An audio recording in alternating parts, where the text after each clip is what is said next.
Ya, Assalamualaikum warahmatullahi wabarakatuh. Selamat pagi, siang, atau malam, terserah. Ya, kembali lagi bersama saya Ilham Tohari. Ya, Ahmad Ilham Tohari.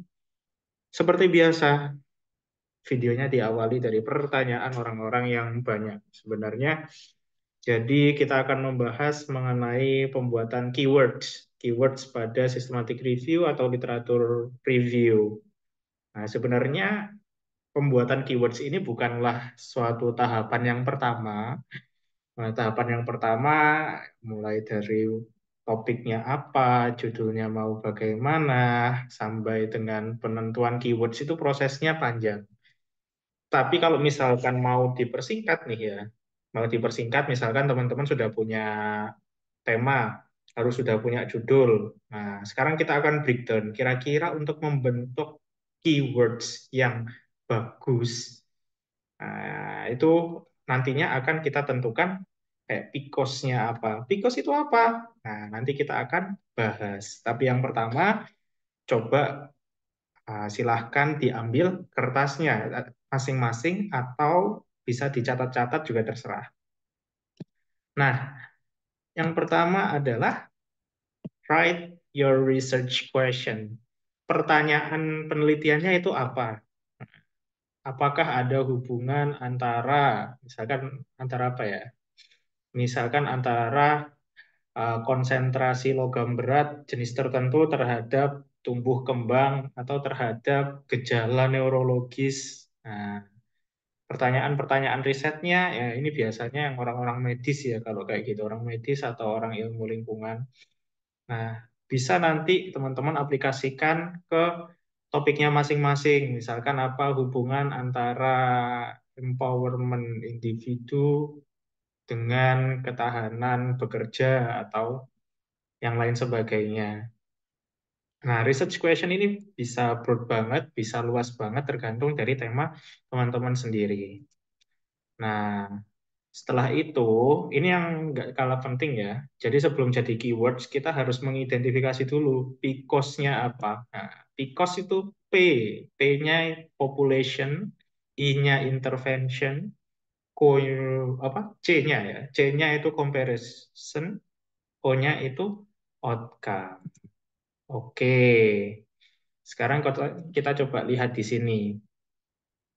Nah, misalkan topik tema besarnya ya. Ini saya ada contoh topik tema besarnya itu adalah efektivitas terapi anti nyeri natrium diklofenak pada osteoartritis. Nah, ini sebenarnya ya, ini gampang-gampang aja lah ya. Nanti kalau yang sulit-sulit biar teman-teman yang buat. Nah, oke kita identifikasi P, population. Population maksudnya adalah subjeknya. Kira-kira subjek di penelitiannya, atau kita kalau mau nyari literatur nih ya, kita mau nyari jurnal, itu yang target populasinya itu yang apa? Itu yang dibahas di P.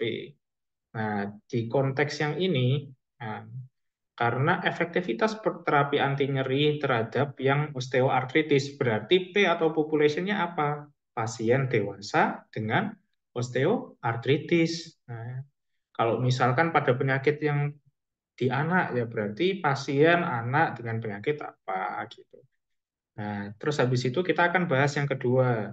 Yang kedua ini setelah PI, I ini adalah intervention. Interventionnya di sini natrium diklofenak.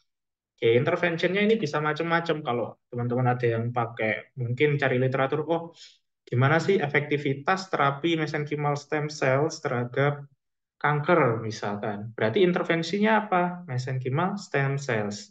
Lagi, misal I-nya intervensinya adalah nadovaragen atau terapi genetik lain, terapi genetik terhadap penyakit bla bla bla. I-nya berarti terapi genetik.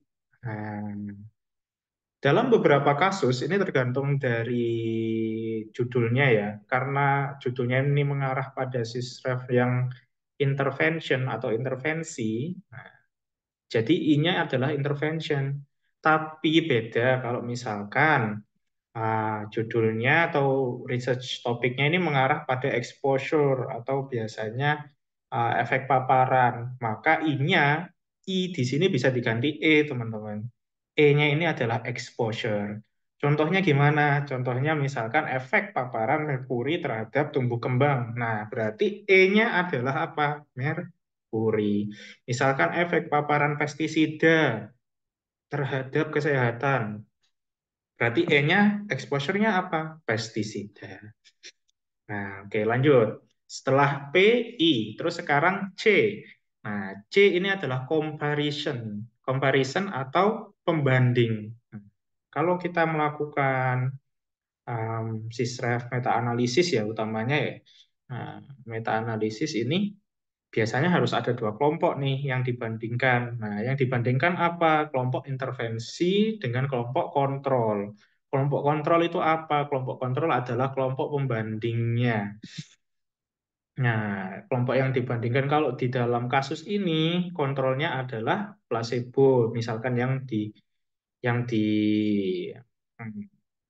gitu ya. Jadi mereka akan menyaring ya, authors akan menyaring, oh berarti pasiennya harus pasien yang osteoartritis, intervensinya harus yang natrium diklofenak, comparisonnya harus dengan pasien yang dapat placebo. Nah, apakah comparison ini selalu placebo? Jawabannya enggak. Nah, kadang-kadang bisa jadi terapi lain, bisa jadi, misal contohnya gini, kita membandingkan antara surgical resection dengan surgical resection plus kemoterapi pada penyakit-penyakit kanker. Nah, berarti kontrolnya itu kan bukan yang placebo ya. Ya, terserah yang mana yang dijadikan kelompok kontrol, yang penting ada pembandingnya. Pembandingnya itu yang mana? Nah, entah yang dipilih yang surgical saja, ya surgical saja sebagai kontrolnya sebagai sebagai intervensinya surgical plus kemoterapi. Nah, misalkan seperti itu. Nah, apakah C ini selalu ada? Nggak selalu. Nah, kalau misalkan cuman systematic review aja yang nggak perlu ada pembandingnya, tidak membandingkan dua terapi atau tidak membandingkan dua paparan, maka C ini bisa di non atau nggak ada. Oke, lalu O, O-nya ini adalah outcome. Outcome yang ingin diambil itu apa? Nah, bisa mortalitas, bisa morbiditas, bisa efek samping, bisa juga outcome quality of life. Banyak outcome yang mau diambil. Nah, sisrefnya teman-teman ini mau outcome-nya apa? Harus didefinisikan. Nah, kalau di sini contohnya ini adalah menggunakan fast score. Fast score ini adalah untuk scoring nyeri ya, scoring nyeri. Nah, oke, lanjut lagi. Ini sudah ya tadi. Ini kita akan mentransfer ya. Kita akan mentransfer PICOS kita menjadi sebuah keywords. Nah, ini yang populationnya tadi orang-orang dengan apa tadi? Dengan osteoartritis. Oke, berarti populasinya orang-orang osteoartritis nih. Kita akan bikin keywords dari situ. Keywordsnya osteoartritis. Lalu intervensinya apa? Tadi contohnya adalah natrium diklofenak ditulis. Lalu comparison ini bisa dituliskan, bisa tidak, terserah dari teman-teman. Nah, bisa juga ditambahi outcome. Outcome-nya kalau tadi kan fast score. Nah, paling minimal banget untuk kita menuliskan keywords itu population plus intervention. Tapi kalau misalkan teman-teman ingin lebih presisi terhadap outcome measure-nya, terhadap outcome yang pingin luaran yang pingin dinilai, bisa ditambahkan outcome-nya di dalam keywords-keywords itu. Nah, cara penggabungannya gimana? Caranya menggunakan Boolean operator. Pada sudah tahu belum ya? Boolean operator. Boolean operator itu penggunaan and, or, not, dan sebagainya. Nanti mungkin ada video terpisah mengenai Boolean operator ya. Tidak di video ini karena nanti terlalu panjang. Nah, Boolean operator ini akan sangat membantu sekali, akan sangat membantu sekali. Jadi kita akan menggabungkan antara keywords dari P, population-nya, keywords dari intervention, keywords dari outcome, menggunakan N semua. Jadi nanti di database-nya kan n n n n gitu. Nah, tapi kita juga bisa menggunakan OR di sini. OR di sini karena apa biasanya? Biasanya uh, di dalam satu keywords itu nggak semuanya menggunakan keywords yang sama ya. Dalam satu studi ya, dalam satu studi atau berbagai studi pembandingannya itu tidak menggunakan keywords yang sama. Misalkan nih, ini di contoh ini adalah natrium diklovenat. Intervensinya kan natrium diklovenat. Tapi apakah semua jurnal itu menggunakan kata-kata natrium diklovenat? Kan nggak tentu kan. Bisa jadi dia menggunakan sodium diklovenat. Oh, kalau misalnya aku nge-search-nya cuma natrium diklovenat aja, nanti kemungkinan nggak keluar dong yang menggunakan sodium diklovenat. Nah, biar bisa keluar dua-duanya, jadinya menggunakan OR. Nah, terus di sini ada yang tanda petik ya. Tanda petik ini maksudnya gimana? Tanda petik ini adalah biar menjadi satu kesatuan kata. Nah, kalau misalkan kita masukkan di database-nya natrium diklovenat gitu tanpa tanda petik, nantinya akan diterjemahkannya sebagai natrium N diklovenat. Tapi kalau kita kasih tanda petik, berarti diterjemahkannya satu kesatuan natrium diklovenat. Oh, berarti obat natrium diklovenat. Oke, database-database yang bisa kita gunakan, ada banyak banget. Scopus, PubMed, EBSCO, ScienceDirect, Emerald, Cochrane Library. Nah, tapi ini tergantung juga sama kampus teman-teman ini mau langganannya jurnal-jurnal apa ya. Tapi yang paling umum, ya paling umum ini PubMed yang dipakai ya, karena PubMed ini gratis. Ya untuk kaum-kaum kere ya, seperti kita-kita, kaum rakyat-rakyat jelantah ya, ya pakai yang gratis-gratis saja. Nah, untuk mencari keywords-keywords tadi di PubMed gimana caranya? Nah, ada tips and trick khususnya ini. Ini tips and trick mahal ya. Ini kita akan coba langsung. Ya, oke, kita akan coba langsung masuk ke PubMed-nya ya. PubMed.gov.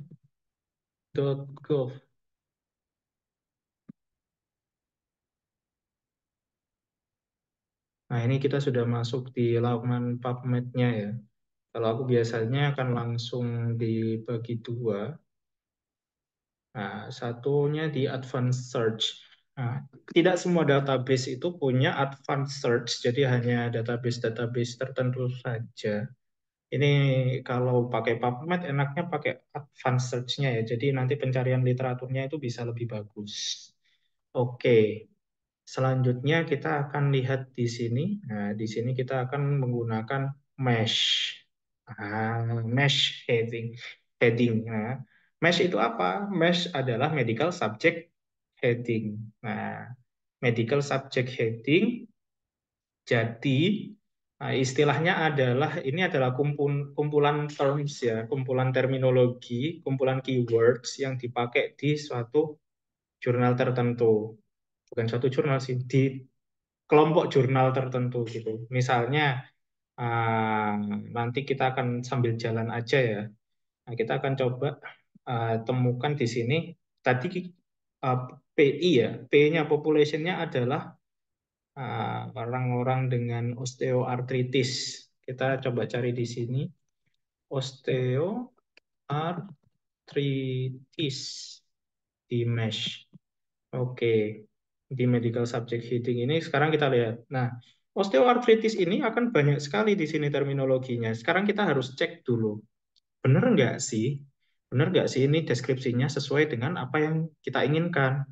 Osteoarthritis, a progressive degenerative joint disease, bla bla bla. Oh oke, ini adalah yang kupilih atau mungkin yang lainnya ada osteoarthritis yang khusus di spine, ada yang khusus di knee. Nah ini tergantung dari kebutuhan teman-teman. In case ya ini cuma contoh aja, ini aja cukup. Oke, sudah tepat deskripsinya tepat gitu. Oke, saya akan pilih ini. Saya akan cek sekarang medical subject heading-nya. Nah, di MESH ini ada banyak banget di sini pilihan-pilihannya. Sebenarnya kita bisa cari enzimologinya, patologi dari osteoartritis, surgery terapinya osteoartritis, parasitologi, embriologi, ya banyak banget. Tapi sebenarnya yang dibutuhkan di sini ya, penentuan keywords adalah ini entry terms-nya. Jadi orang-orang itu menggunakan untuk mencari ya, untuk mencari kata osteoartritis itu mereka kira-kira menggunakan entry terms atau keywords atau kata kunci apa aja. Nah, di sini gitu.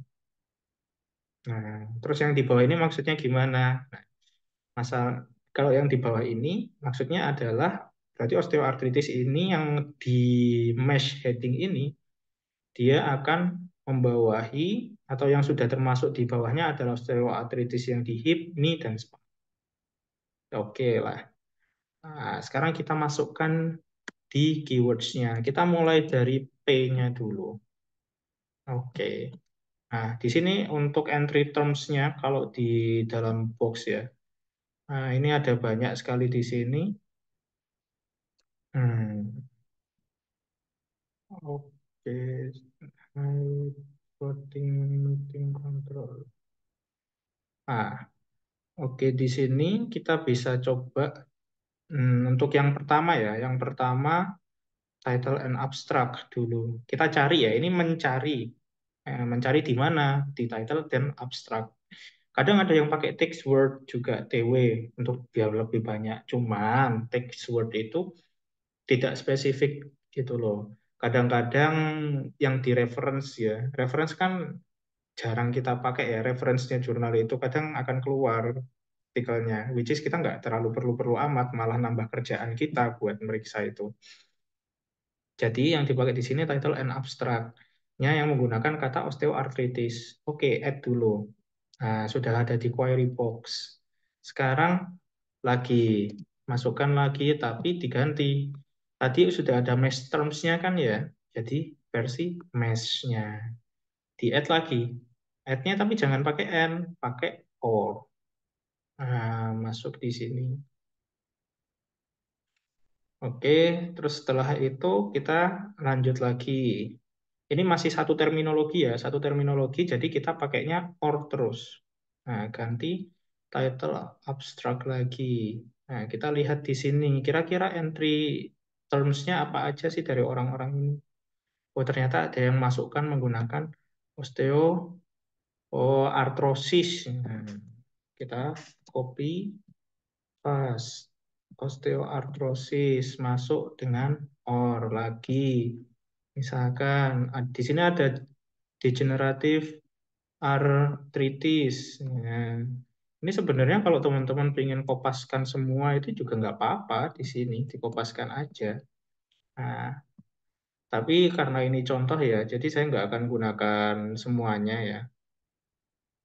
Misalnya ini ada osteoartrosis deformans juga ternyata digunakan untuk osteoartritis ini keywords-nya. Masukkan di sini. Oke, sudah masuk semua. Sekarang nggak usah di-search dulu, masuk ke add to history. Nah, nanti di bawah sini kita bisa lihat search-nya ya dengan keywords ini.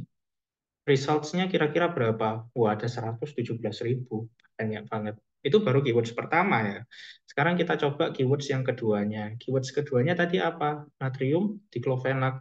Cek dulu di mesh terms-nya ada nggak ya? Natrium, diclofenac. Semoga ada. Oke, nggak ada. Coba kita cari sodium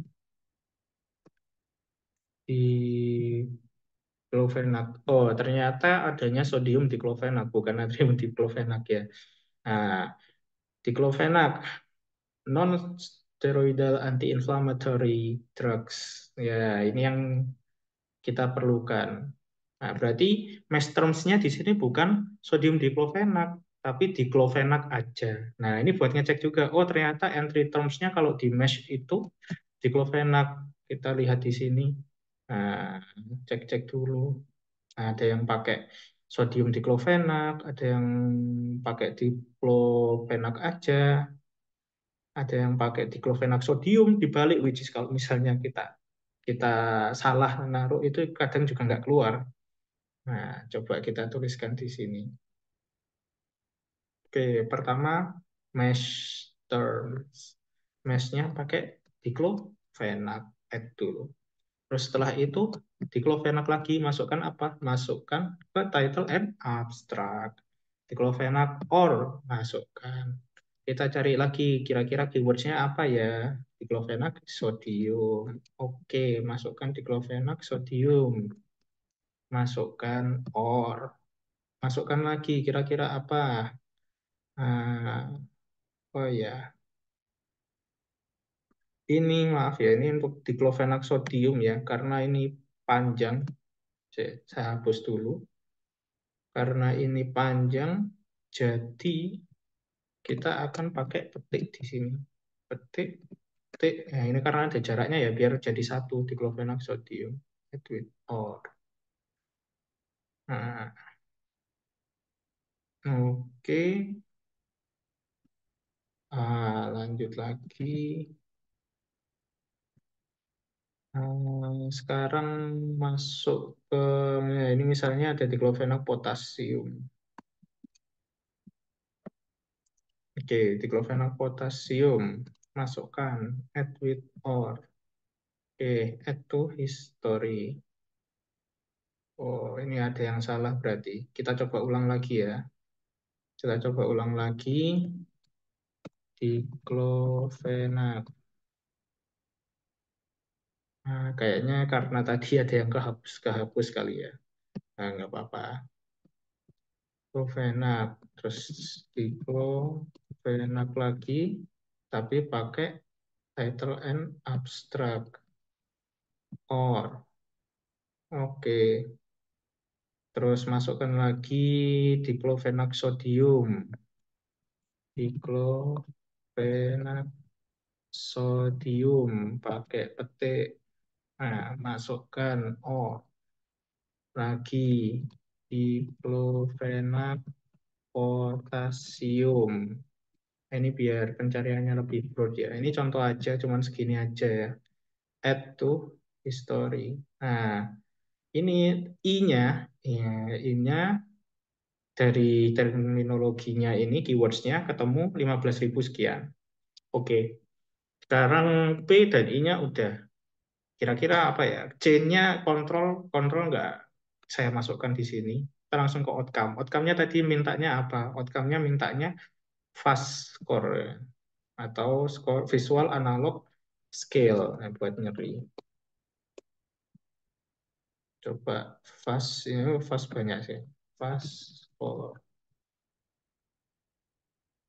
Tidak ada di mesh ya di sini. Visual analog. Ini ada visual analog scale atau fast score.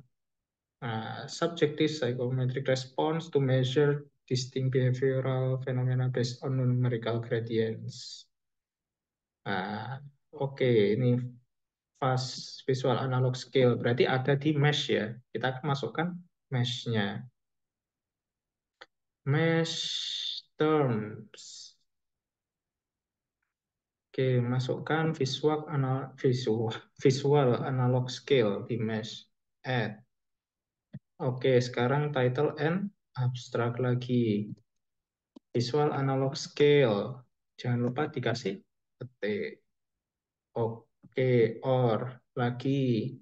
Nah, ini visual analog scale, scale visual analog, scale visual analog, analog scale visual. Nah, ini banyak sekali di sini ya. Nah, bolak-balik aja sih sebenarnya. Oke. Nah, ini untuk contoh cukup ini aja ya. Nah, selain itu tadi ya, selain kita menggunakan bantuan mesh di sini untuk mencari entry terms, kita juga bisa menggunakan studi-studi terdahulu. Jadi teman-teman baca semua yang sudah terpublish ya, jurnal-jurnalnya, mereka pakai keywords apa sih? Biasanya mereka ngelampirin di methods atau di supplementary filesnya. Oke, coba kita add to history. Nah, ada 40.000 sekian untuk fast aja. Nah, sekarang yang terpenting adalah menggabungkan semuanya. Kita gabungkan ya antara population, intervention, dan outcome-nya. Pertama, population-nya osteoarthritis, add query. Masukkan ya, sudah. Masukkan lagi yang I-nya, intervention-nya. Add with bukan or ya, tapi N untuk memasukkan jadi di N, P, N, I, N, O berarti. Population, intervention, sama outcome-nya. Masukkan lagi dengan N or, atau or, masukkan dengan N dong. Nah, ini adalah gabungan dari keywords-keywordsnya, baru add to history. Loh, ternyata dari keywords yang sudah kita pilih tadi, results-nya cuma 50. Kita bisa cek di sini. Oh, sorry. Lebih enak sebenarnya di open link new tab ya. Nah, ini meta-analysis comparing celecoxib with diclofenac sodium, efficacy, safety. Ini ada yang RCT. Nah, ini ada yang diclofenac plus versus celecoxib. Ini yang protokolnya aja. Nah, ini ada banyak. Jadi pencarian kita itu akan semakin terperinci, semakin bagus presisi menggunakan kombinasi keywords-keywordsnya. Nah, 50 result ini kalau misalnya kita banyakkan or-nya, istilahnya kita add sinonimnya itu lebih banyak ya, entry terms-nya lebih banyak, kemungkinan bisa jadi lebih banyak juga hasilnya. Nggak selalu akan seperti ini. Oke, itu adalah cara untuk mencari artikel. Ya, kira-kira begitu ya, teman-teman sekalian. Hmm, oke, terima kasih. Assalamualaikum warahmatullahi wabarakatuh. Kalau misalkan ada yang ditanyakan, silahkan tulis di kolom komentar. Kalau misalkan ada yang ingin diajukan topik selanjutnya, ini Mas, topik selanjutnya itu Mas, banyak banyak topik yang ingin dibahas. Nah, boleh nanti kita uh, diskusikan. Kita tanya jawab di kolom komentarnya. Nanti mungkin video-video yang akan datang ya, nggak tahu kapan. Oke, bye-bye semuanya. Assalamualaikum.